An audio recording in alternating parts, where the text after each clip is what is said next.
मैंने एक वीडियो देखा था जिसमें एक बंदी कुछ बता रही थी।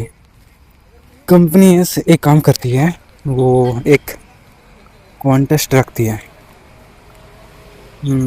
हम मैं उन्हें 100 वर्ड्स में बताओ, हमें 100 वर्ड्स में बताना होता है क्यों तुम्हें प्रोडक्ट हमारे प्रोडक्ट से प्यार है, क्यों हमारे सॉरी क्या बक रहा हूँ मैं, क्यों तुम्हें हमारे प्रोडक्ट से प्यार है।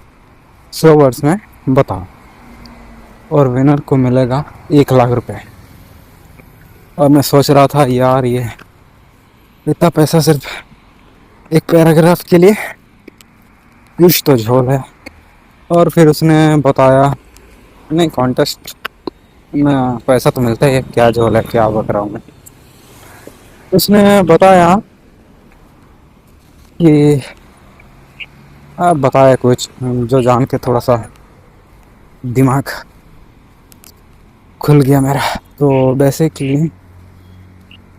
बेसिकली होता ये है कि कंपनी एक कॉन्टेस्ट अनाउंस करती है, सर्फ एक्सेल या महंगी जो भी ब्रांड ले लो। हमारा प्रोडक्ट क्यों बेस्ट है, 100 वर्ड्स में लिखो। बेस्ट एंट्री को 1 लाख मिलेगा। तुम सोचते हो चलो ट्राई करते हैं, प्राइज मिल गया तो बढ़िया, वरना क्या कुछ नहीं। और तुम लिख देते हो, मुझे सर्फ एक्सेल पसंद है क्योंकि इससे दाग एकदम साफ हो जाता है। बस इतना ही किया तुमने। लेकिन इस पैराग्राफ ने तुम्हारा दिमाग थोड़ा सा चेंज कर दिया और तुम्हें पता भी नहीं चला। इसका नाम है, क्या बोलते हैं इसको, कमिटमेंट इफेक्ट। जब तुम किसी चीज़ के बारे में कुछ लिखते हो या आप पब्लिकली बोलते हो, वो धीरे धीरे तुम्हारी आइडेंटिटी का हिस्सा बनने लगती है। तुमने सर्फ एक्सेल के लिए सिर्फ प्राइस के चक्कर में लिखा था, लेकिन अब तुम्हारा दिमाग सोचता है मैं खुद लिखा था कि मुझे ये पसंद है, तो शायद सच में पसंद होगा।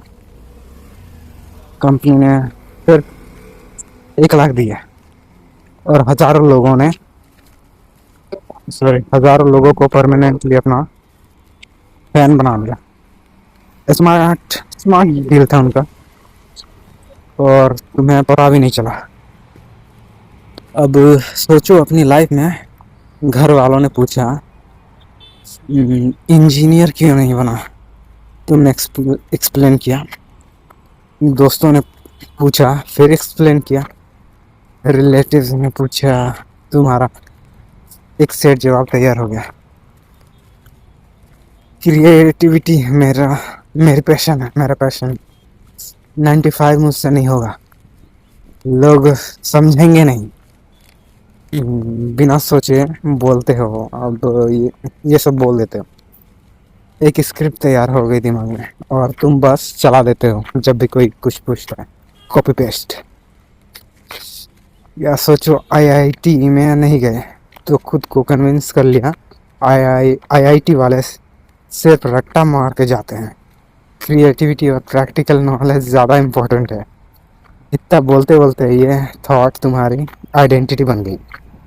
अब अगर कोई आईआईटी वाला बंदा कुछ अचीव करे तो तुम डिफेंड करते हो अपनी बात को, चाहे वो अंदर से चाहे वो गलती क्यों ना हो। क्योंकि अब ये तुम्हारी सिर्फ एक ओपिनियन नहीं रहा, ये क्या बोलते हैं, तुम्हारी आइडेंटिटी बन गई है। और यही प्रॉब्लम है, जितना ज़्यादा तुम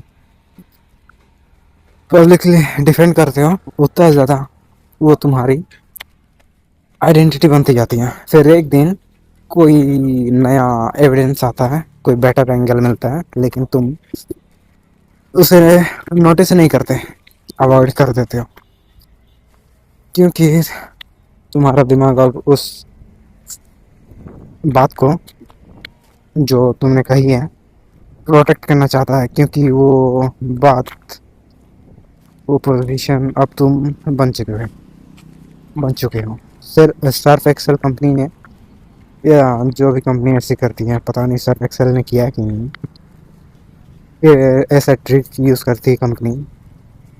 सोचो कितने बार तुम ये ट्रिक अपने आप पे यूज़ कर चुके हैं, बस बिना किसी कंपनी के। मतलब हम अपने आप पे शायद यूज़ करते हैं ये ट्रिक। तो इसका सॉल्यूशन क्या है? कोई बंदा काम नहीं करना, कोई बड़ा काम नहीं करना, बस थोड़ी थोड़ी बार अपने पुराने डिसीजंस को फ्रेश आंखों से देखो, फ्रेश आंखों से देखो। ऐसे सोचो जैसे तुमने अभी डिसाइड नहीं किया है। पूछो खुद से, अगर आज मैं ये डिसाइड करता तो क्या सेम चॉइस होती? क्या कोई, क्या बोलते हैं, कोई एंगल है जो तुम इग्नोर कर रहे हो? ये वीकनेस नहीं है, ये सबसे बड़ी स्ट्रेंथ है। मैं खुद इसके बारे में सोचता रहता हूँ। मैं बहुत बार लोगों से कहता हूँ सोच समझ के डिसीजन लो, एविडेंस देखो, लॉजिक फॉलो करो। और मैं सच में बिलीव करता हूँ ये सब। लेकिन मैं ये भी जानता हूँ जितना ज़्यादा मैं ये पब्लिकली कहता हूँ उतना ज़्यादा मैं इसमें कमिट कमिट होता जाता हूँ। तो, होगा ही ना। तो अगर कभी कोई स्ट्रॉन्ग आर्ग्यूमेंट आया इसके अगेंस्ट, क्या मैं सच में कंसिडर कर पाऊंगा या सिर्फ डिफेंड करूंगा? वो तो मुझे नहीं पता। ये सवाल मैं खुद खुद से रेगुलर पूछता रहता हूँ। तुम्हें भी पूछना चाहिए। नेक्स्ट टाइम जब घर वाले या दोस्त पूछे या कोई भी पूछे तू ये क्यों करता है, एक सेकंड रुको और खुद से पूछो, क्या मैं सच में बिलीव करता हूँ जो मैं बोलता हूँ, या इतना ज़्यादा बोल चुका हूँ कि अब लगता है कि करता हूँ? अगर छोड़ो, क्या बके जा रहा था मैं। अगर ये वीडियो काम का लगा थोड़ा बहुत तो कमेंट में बताओ। मैं तो बस बक बक करना चाहता था। तो कल मिलते हैं। मैं अभी इधर रेस्टोरेंट पहुंच गया हूँ, देख लो कुछ दिख रहा है कि नहीं। ओके फिर निकलते हैं इधर से, सर्दी लग गया हमें। Bye bye bye. कल मिलते हैं या परसों या लरसों, मुझे नहीं पता, लेकिन मिलेंगे जरूर। बाय।